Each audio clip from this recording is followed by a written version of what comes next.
श्री स्वामी समर्थ. ज्या घरातील स्त्री रात्री अशा पद्धतीने झोपते त्या घरात कधीच गरिबी येत नाही. जेव्हा कोणी स्त्री अशी झोपते तर घरामध्ये श्रीमंती येते.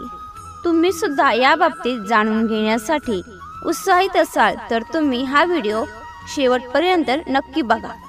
पौराणिक शास्त्राच्या अनुसार श्रीकृष्ण म्हणतात, जेव्हा कोणी स्त्री अशी झोपते तर घरामध्ये श्रीमंती येते, व्यक्ती धनवान बनते. यासोबत काही अशा चुकांच्या विषयी जाणून घेणार आहोत, ज्या की रात्रीच्या वेळी महिलांनी चुकूनही कधी करता कामा नये. नाहीतर श्रीलक्ष्मी तुमच्या घरामध्ये कधी प्रवेश करणार नाही. मित्रांनो, स्त्रियांनी असे झोपी गेल्याने घरात धनाची बरकत होते. तेव्हा स्त्री रात्रीच्या वेळी अशी झोपते आणि सकाळच्या वेळी हे एक काम करते तर विश्वास ठेवा, हे मी सांगत नाही, तर हे ज्योतिषशास्त्रात सांगतात.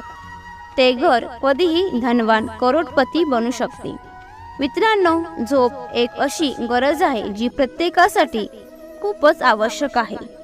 जेव्हा आपण काही तास झोपतो तर आपल्या शरीराचे सर्व थकावट निघून जाते आणि पूर्ण बॉडी रिलॅक्स होऊन जाते. नंतर आपल्यामध्ये पुन्हा एकदा काम करण्यासाठी खूप सारी नवीन ऊर्जा येते. तसे तर झोपण्याचा प्रत्येकाचा आपला एक टाइम फिक्स असतो, परंतु काही वेळ हे झोप एवढी गाढ येऊ लागते की व्यक्ती कधीही आणि कुठेही झोपत जाते.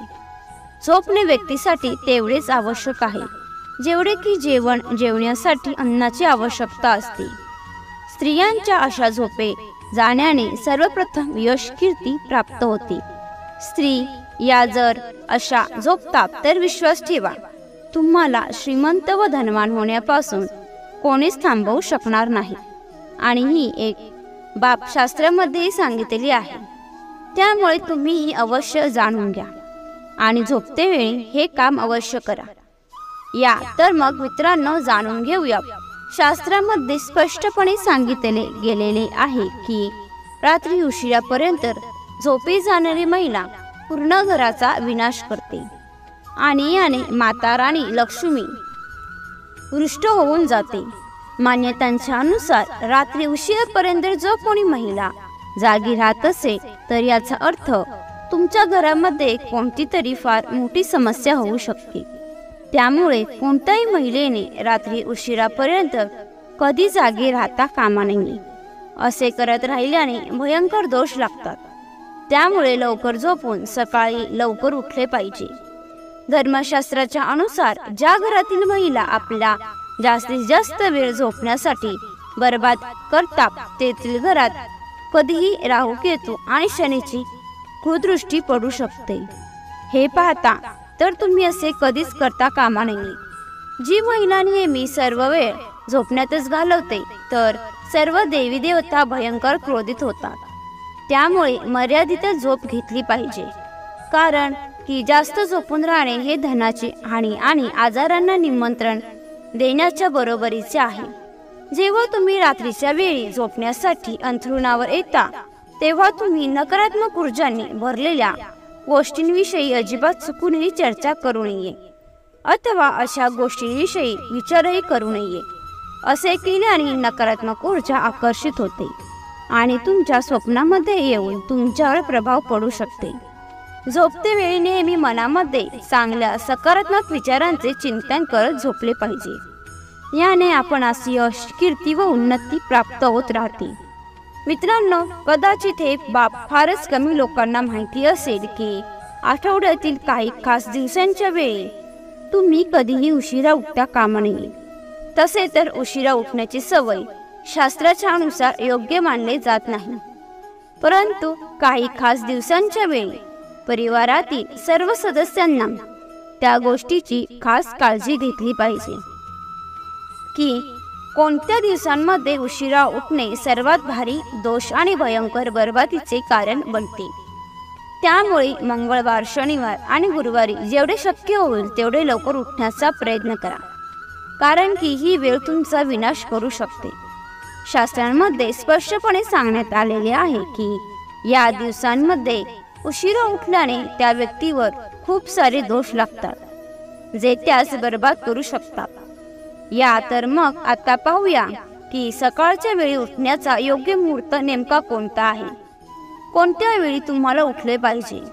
चला तर हेही जाणून घेऊया। 4 ते 5:30 पर्यंत पहाटेच्या या वेळेस उठणे हे तुमच्या जीवनाच्या उन्नती कामयाबी दर्शवते। यावेळेस उठणारा व्यक्ती देवी देवतांचा धनलक्ष्मीचा अत्यंत प्रिय असतो।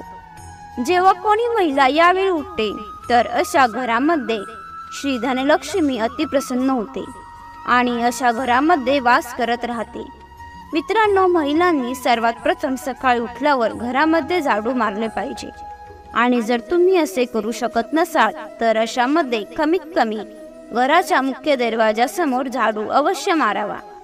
परंतु जर तुमच्या घरामध्ये 4 ते 5:30 दरम्यान उठणे शक्य होत असेल तर कमीत कमी 7 वाजण्यापूर्वी अवश्य उठा, कारण की घरातील सर्व सदस्यांना या गोष्टीचे ज्ञान अवश्य ठेवले पाहिजे की 7 वाजल्यानंतरही घरामधील सदस्य जर झोपून राहत असतील तर अशा घरामध्ये देवी देवता आपला वास कधीच ठेवत नाही, ते कायम स्वरूपात त्या घरातून निघून जातात। त्यामुळे तुम्ही ही चूक जराही करू नका।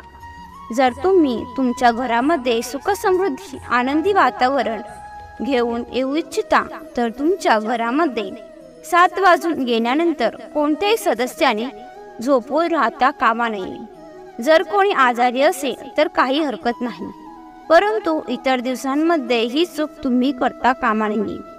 जेव्हा कोणी महिला पूर्व किंवा मग दक्षिण दिशेला आपले डोके करून झोपते तर ते पूर्ण घर, कुटुंब, परिवार धनधान्याने भरून जाते। घरात सुखाच्या झुळूक अशा येत राहतात जसे की मनात पाण्याचा वर्षा होत आहे। या दिवसांमध्ये पुरुष आणि महिला दोन्ही डोके टेकवून झोपतील तर हे तुमच्यासाठी खूपच चांगले राहतील। त्यामुळे तुम्हाला या दिशेला झोपले पाहिजे। फक्त आपल्यापैकी बऱ्याचशा दाम्पत्यांच्या मनात हा प्रश्न उद्भवत असतो, ती रात्री पती आणि पत्नीने कसे झोपले पाहिजे। तर तुम्हाला मी या संबंधित संपूर्ण शास्त्रीय सिद्ध असलेली माहिती सांगणार आहे, तर लक्ष देऊन ऐका। वास्तुविज्ञानामध्ये सांगण्यात आलेले आहे की दाम्पत्य जीवनामध्ये आपापसातील प्रेम आणि योग्य ताळमेळ जुळून राहण्यासाठी पत्नीला पतीच्या डाव्या बाजूला झोपले पाहिजे आणि पतीला पत्नीच्या उजवीकडे झोपले पाहिजे। त्याच्या मागे मुख्य कारण हे आहे की पत्नीला पतीचे डावा अंग मानले गेलेले आहे, जेथे की पतीला पत्नीचा उजवा हिस्सा मानला गेलेला आहे। त्याच्या पारिवारिक जीवनामध्ये संतुलन बनून राहते। ज्या घरातून लक्ष्मी रुष्ट होऊन जाते त्यांना धनसंबंधी समस्यांची झुंजावे लागते। खरं तर कित्येक वर्षापासून अशा परंपरा आणि मान्यता चालत आलेल्या आहेत, ज्यांच्या अनुसार बोलले गेले आहे की जर असे केले जाईल तर लक्ष्मी त्या घराकडे कायमची आपली पाठ फिरवते। त्यामुळे तुम्ही हे गाठीशी बांधून ठेवा की तुम्ही तुमच्या घरामध्ये अशा कामांना जराही करण्यास जाऊ नका। त्याने तुम्हाला येणाऱ्या कालावधीत तुमच्या जीवनात कधी धनाचा अभाव झेलावू लागू नये। तर मग शेवटी अशी ती कोणती कामे आहेत त्यांना सायंकाळी किंवा रात्रीच्या वेळी कधी करता कामा नये। या तर मग जाणून घेऊया। 1.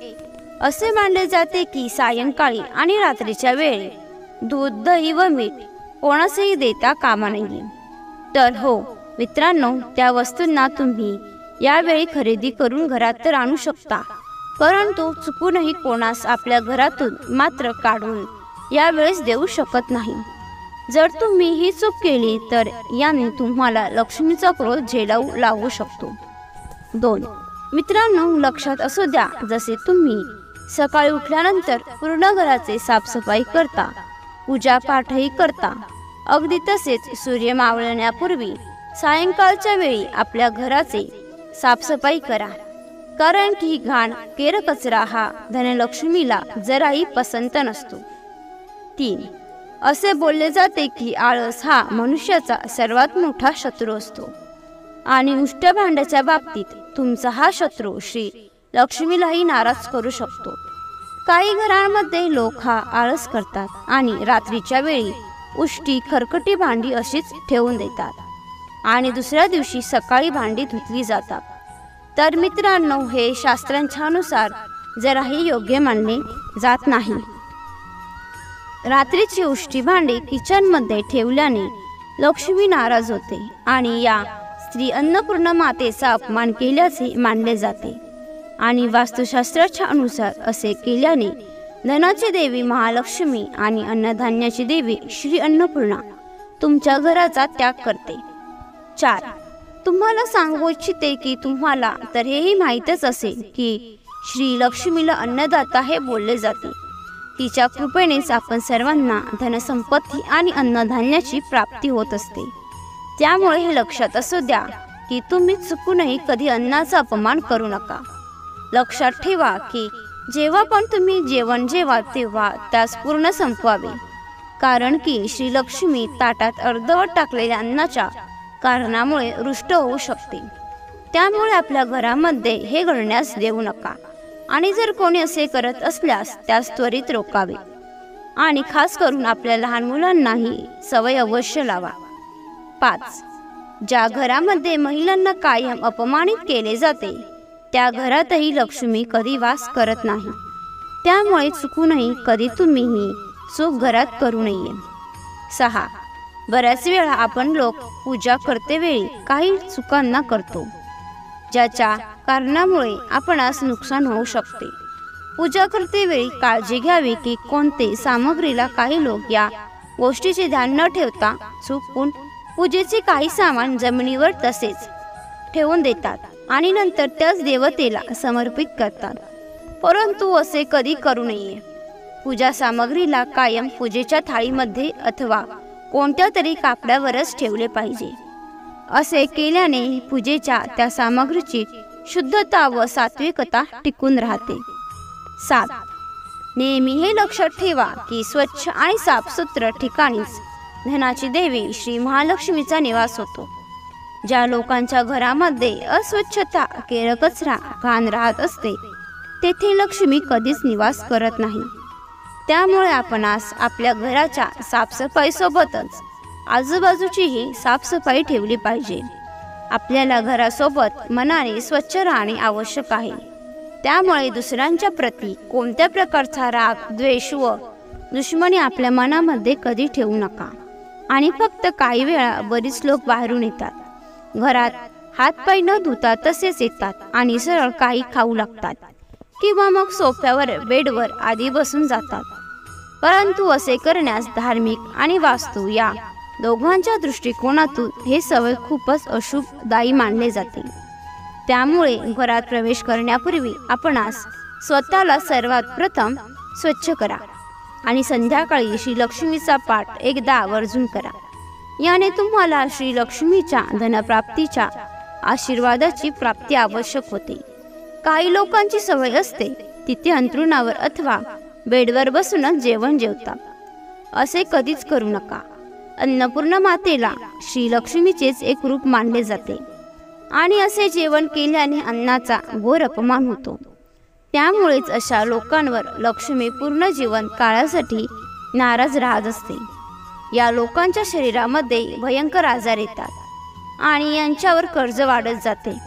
त्यामुळे नेहमी सन्मानपूर्वक पद्धतीने टेबल अथवा खुर्चीवर किंवा मग जमिनीवर आसन घेऊन जेवण जेवले पाहिजे.